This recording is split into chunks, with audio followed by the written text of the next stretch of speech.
बहनों और भाइयों, महाभारत की पौराणिक परंपरा से जुड़े हुए इस पावन धरा को, जिस पावन धरा को प्रदेश के पूर्व मुख्यमंत्री सदैव कल्याण सिंह जी ने अपनी कर्म भूमि के रूप में भी चुना था, इस पावन धरा को नमन करते हुए मैं आप सबका हृदय से अभिनंदन करता हूं। बहनों और भाइयों, दुनिया के सबसे बड़े लोकतंत्र भारत में आज 2024 के लोकसभा चुनाव का प्रथम चरण का मतदान हो रहा है। 21 राज्यों की 102 विधानसभा 102 लोकसभा सीटों पर हो रहे ये चुनाव पहले से ही अपने परिणाम के लिए भी निश्चिंत है। तो हमने तत्काल उसको डिप्टी एसपी की नौकरी दे दी। डिप्टी एसपी की आप देखो ना, ये सारे कार्य अब स्पोर्ट्स यूनिवर्सिटी भी हमने यही बगल में मेरठ में दे दी है। और इसलिए बहनों और भाइयों, एक तरफ विकास हो रहा है। आप सोचो, एक हिंदुस्तान है, 80 करोड़ लोगों को 4 वर्ष से फ्री में राशन, और दूसरी तरफ पाकिस्तान है, भारत से बड़े शौक से अलग हुआ था, आज भूख के लाले पड़ रहे हैं, भूख के लाले पड़ रहे हैं, भूखों मर रहे हैं हमारे।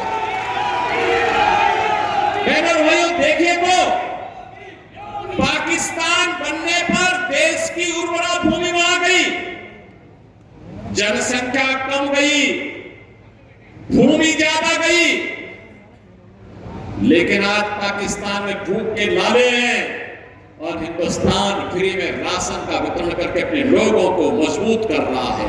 जितनी पाकिस्तान की आबादी नहीं, उससे ज्यादा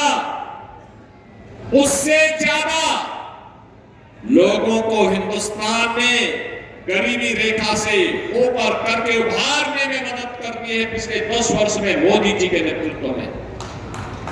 60 करोड़ गरीबों के लिए फ्री में 5 लाख की आयुष्मान भारत की सुविधा।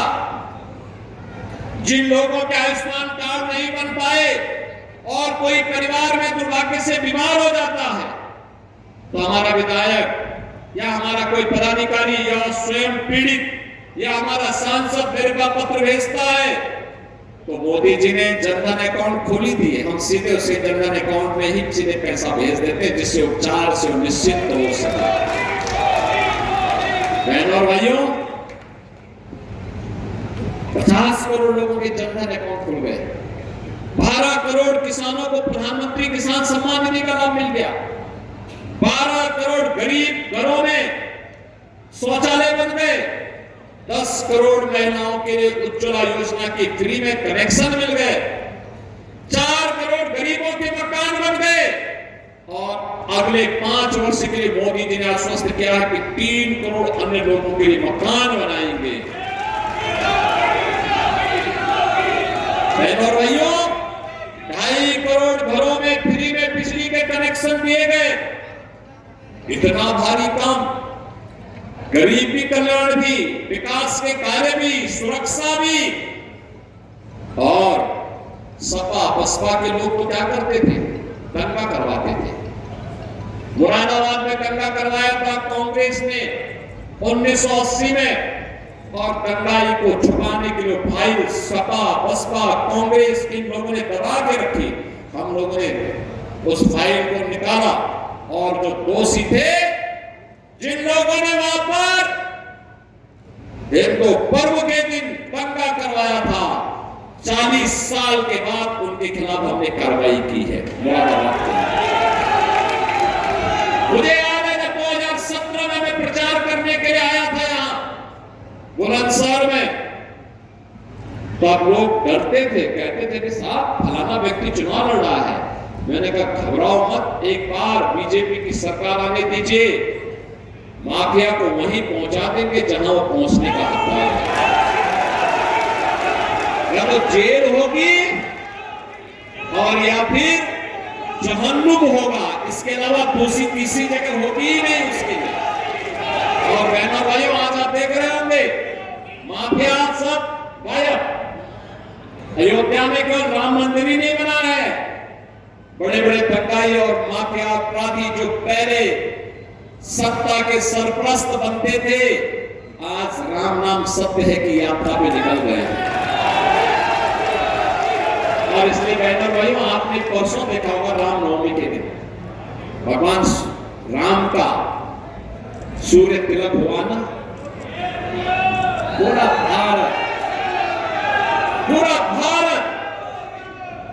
गौरवान्वित महसूस किया। 500 वर्षों के बाद रामलला अपने जन्मभूमि पर अपना जन्मोत्सव मना रहे हैं। किसने वंचित किया था? ये कांग्रेस का पाप है, यही सपा बसपा का पाप है। इन लोगों ने हमारे आराध्य को भी अपने स्वयं का प्रमाण देने के लिए कहा कि राम हुए ही नहीं। और आज जब आप सबके आशीर्वाद से वो अब ये कहते हैं राम तो सबके हैं। भाइयों, ये आपकी ताकत है जो इनके स्वर बदल गए हैं। जिन लोगों ने आपकी आस्था के साथ खिलवाड़ किया, जो लोग आपकी सुरक्षा के साथ खिलवाड़ करते थे, जिन लोगों ने आपको विकास से वंचित किया, जिन लोगों ने हमारी युवा पीढ़ी के साथ, हमारे अन्नदाता किसानों के साथ अन्याय किया, जिन्होंने बेटी और व्यापारी को सुरक्षित किया, उनको एक एक वोट के लिए तरसा दीजिए। कोई वोट नहीं पड़ना चाहिए उनको। अभी से बोलिए, हम वोट देंगे तो देश के बारे में सोचेंगे, विकसित भारत के बारे में सोचेगा, आत्मनिर्भर भारत के बारे में सोचेगा, ग्लोबल लीडर भारत के बारे में सोचेगा। और ये सोच मोदी जी ने भी है। हम भी देश की आवाज के साथ अपने आप को जोड़ेंगे और हमारा भी स्वर होगा, हमारा भी एक ही स्वर होना चाहिए। और बहनों भाइयों, वो है जो देश के अंदर का है, और वही है कि जो राम को लाए हैं हम उनको लाएंगे। आप सहमत है ना? और जो देश की आवाज है कि फिर एक बार, अब की बार 400 पार। सब सहमत हैं? सभी लोग सहमत हैं ना? बहनों और भाइयों, समस्या का समाधान करना ये हमारा दायित्व है। चुनाव के दिन पोलिंग करना आपका लोकतांत्रिक अधिकार है। और इसीलिए मैं आपके पास आया हूं आपसे कहने के लिए, डॉक्टर भोला सिंह को भारतीय जनता पार्टी ने अपना प्रत्याशी बनाया। श्री अनिल शर्मा हमारे विधायक हैं, यहाँ के बघेल और मीना की समस्या का समाधान करने के लिए प्रतिसंकल्पित है, लगातार लगे रहते हैं।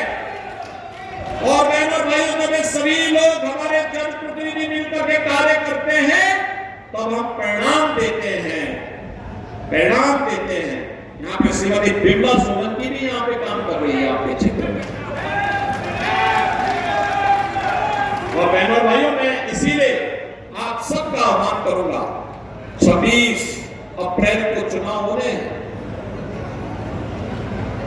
चुनाव के दौरान प्रत्याशी से अपेक्षा करना कि घर घर जाए अत्यंत कठिन होता है। बहनों भाइयों, चुनाव के वादों को बुलाइए, खूब घुमाइए, लेकिन चुनाव के दौरान आपको मोदी जी का प्रतिनिधि बनना पड़ेगा, स्वयं डॉक्टर भोला सिंह बनना पड़ेगा।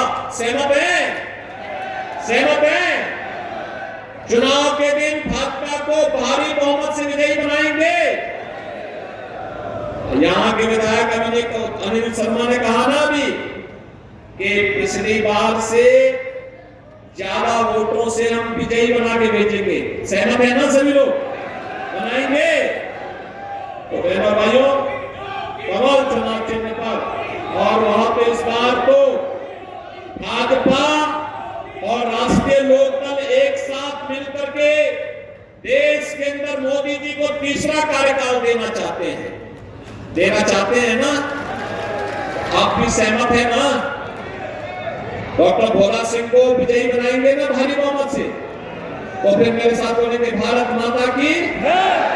जहां तक मेरी आवाज जा रही है दोनों हाथ ला करके बोलेंगे भारत माता की। भारत माता की।